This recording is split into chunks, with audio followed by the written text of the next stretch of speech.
Gracias, señora asambleísta. Tiene la palabra el asambleísta Rodolfo Vaquerizo.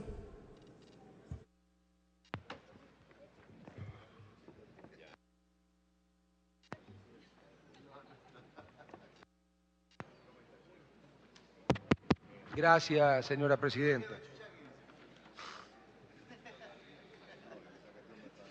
Señora presidenta y compañeras y compañeros asambleístas, buenos días, primero que nada.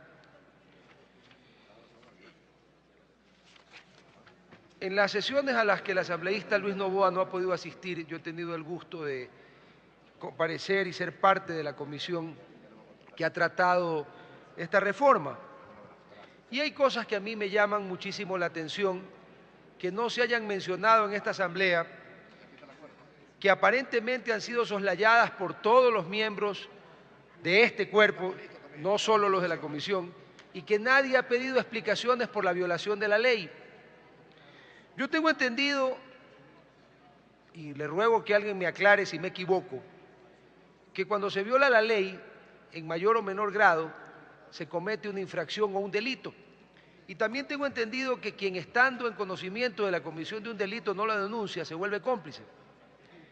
Yo quisiera saber, señora presidenta, por qué razón todos quienes están en conocimiento de que el Banco Central del Ecuador ha violado la ley vigente, porque hasta que la reforma enviada por el Ejecutivo no se apruebe, la que está en vigencia es la ley actual. Y la ley actual le manda y le ordena al Banco Central a publicar semanalmente el balance con los 4 subsistemas. Obra en poder de todos los asambleístas, al menos de los asambleístas de la comisión, la carta y la comunicación firmada por las autoridades del Banco Central en las que reconocen que a partir de noviembre del año 2008, señora presidenta, hace más 20 meses ya, que el Banco Central no publica el balance desglosado. Y no lo publica porque hay una diferencia de más de $1.000 millones en el subsistema 3. Eso para comenzar. Aquí el Banco Central ha violado la ley y en este gobierno de la Revolución Ciudadana nadie ha dicho ni chus ni mus. Ni el fiscal, ni el procurador, nadie. Y una violación confesa, por escrito. Todos tenemos la aceptación de la violación de la ley. Pero, por lo visto, cuando el Banco Central viola la ley para esconder un déficit que lo enjuagan en el balance unificado con los bienes sobrevalorados que tiene, entonces no pasa nada. Interesante ver cómo es el tema de violar la ley en este país, cuando conviene. Señora presidenta, yo discrepo con los compañeros que sostienen que poniendo 2 sistemas en vez de 4 es más transparente. Y encuentro también con sorpresa que quienes han gritado en todos los tonos de la escala musical porque el Seguro Social invierta dinero en bonos del Estado que le pagan un rendimiento muchísimo mayor que tenerlo guardado en la bóveda del Banco Central, no hayan dicho nada ante la idea genial de este proyecto de poner los dineros del seguro, entre otros, los del IES, los del IFA, los de los gobiernos autónomos descentralizados, los de Solca, etcétera, en un sistema con el cual el Banco Central del Ecuador va a poder invertir a corto, mediano y largo plazo. Señor presidente, que uno invierta sus propios dineros en las instituciones que a bien tenga es problema del dueño. Que ese dueño invierta sus dineros a corto, mediano o largo plazo también es problema del dueño de los dineros. Pero con esta reforma a la ley se está propiciando que un no dueño, nada más que un tenedor, un guardián que debería ser celoso en el cuidado de dinero ajeno, pueda invertir dinero ajeno. Y esto ya está maravilloso, o sea que un día de estos resulta que una parte del dinero del 10, ahora ya no hay problema, ya no habrá que insultarlo al economista González, ni decir que los del Comité de Inversiones son unos parias y unos traidores. Simplemente con esta reforma a la ley está en el segundo subsistema, perfectamente se toma el dinero. B, texto del primer informe. Emitir y colocar en el país o en el exterior obligaciones financieras o títulos del Banco Central del Ecuador en los términos que mediante regulación establezca el directorio del Banco Central del Ecuador. Y B, captar y colocar instrumentos financieros de corto, mediano y largo plazo emitidos por residentes, incluyendo las entidades del sector financiero público. Señor presidente, parece que quienes redactaron este proyecto no han leído el artículo 289 de la Constitución Política del Estado, que con su venia, señor presidente, quisiera pedirle al señor secretario que lo lea.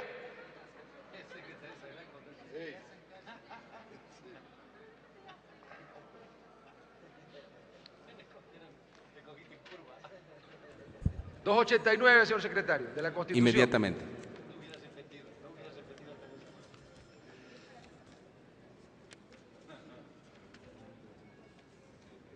Constitución de la República del Ecuador, artículo 289.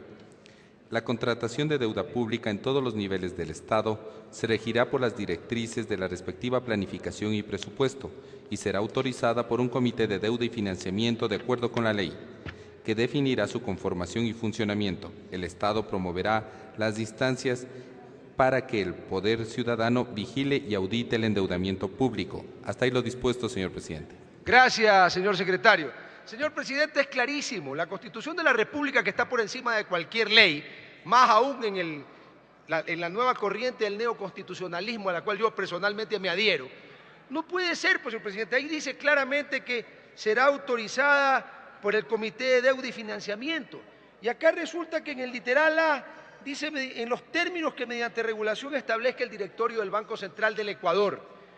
No veo en ninguna parte que el directorio del Banco Central del Ecuador sea al mismo tiempo el Comité de Deuda y Financiamiento del que habla el artículo 289 de la Constitución Política del Estado, por lo cual esta atribución es inconstitucional, porque el literal A, dice emitir y colocar en el país o en el exterior obligaciones financieras o títulos. Dice emitir. Es claro, para colocar títulos hay que emitirlos. Es como cuando se emiten bonos del Estado y se colocan, hay una emisión de bonos. Esta emisión está endeudando al Banco Central del Ecuador y por tanto debe estar autorizada de acuerdo a lo que manda el artículo 289 de la Constitución Política del Estado. Por otro lado, señor presidente, yo sí quisiera pedir a las autoridades del Banco Central que comparezcan ante esta asamblea y nos indiquen dónde está la capitalización de los $1.000 millones que mi colega, el asambleísta Paco Velasco, ha denunciado por repetidas ocasiones aquí que estaban ocultos y que aparecieron. Pero en el balance del Central no está la capitalización de $1.000 millones. Si no se capitalizaron, quiere decir que esos $1.000 millones fueron a dar a otra parte. Sería bueno saber que nos informen a dónde fue ese dinero, porque no sabemos. Porque si apareció, vea, $1.000 millones es una cantidad salvaje de dinero que no puede pues desaparecer así nomás. Si ya apareció, sería bueno que nos indiquen dónde está, porque en el balance del Banco Central del Ecuador no consta esa capitalización de $1.000 millones. Por último, señor presidente, el Banco Central del Ecuador, como todos los bancos centrales del mundo, no son entidades para prestar dinero. El Banco Central del Ecuador lo que tiene que hacer, mientras estemos en dolarización, lo que tiene que hacer es responder con sus activos por los pasivos que tiene. Para prestar dinero están un montón de instituciones del Estado que si no están cumpliendo su labor con eficiencia, pues tendrán que rendir cuentas a la autoridad competente. Y por último, recalco que actualmente el Banco Central sí emite, pero emite por razones monetarias, o sea, para recoger o para inyectar liquidez. Pero cuando se recoge el dinero, se lo esteriliza. Aquí se estaría permitiendo que el Banco Central emita para endeudarse y eso necesita, según el artículo 289 de la Constitución Política del Estado, una autorización distinta por una entidad distinta a la que consta en el literal A del proyecto. Muchas gracias, señor presidente. Gracias.